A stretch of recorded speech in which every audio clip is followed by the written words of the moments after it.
Well, India has now taken a strong stand against Pakistan at the United Nations Human Rights Council, calling out Islamabad for harboring terrorists.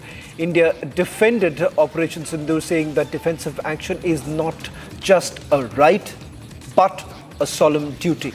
The sharp rebuke comes at a time when Pakistan is facing rising global scrutiny for enabling cross-border terrorism. In fact, multiple delegations that have been sent out by India parliamentarians that have visited various European nations as well as Caribbean islands, and once again reiterating India's position on this entire matter, that it is India's right to self-defense, and the fact that Pakistan has been exposed for harboring terrorists and indulging in cross-border terrorism. In fact, that's the position that India has taken all along.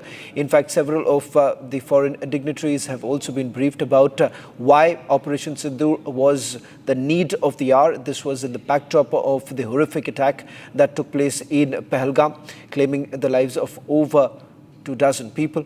Important to point out here on your screens right now, this was the statement that was put out by the Indian ambassador a short while back, Indian envoy to UNHRC.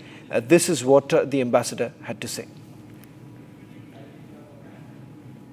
22nd April 2025, Pakistani terrorists turned a serene sanctuary in Jammu and Kashmir into a killing field, carrying out a barbaric execution of 26 Indian tourists in Pahalgam in front of their families.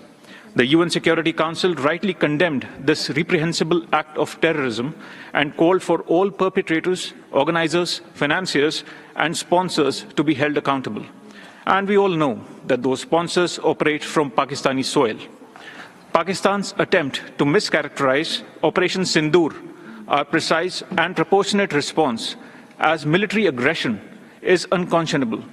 When a state harbors terrorists who massacre innocents, defensive action is not just a right, it is a solemn duty. From hosting Osama bin Laden in its military cantonment to conducting state funerals for globally sanctioned terrorists, Pakistan never fails to disappoint. It claims victimhood while remaining the acknowledged epicenter of jihadist terror.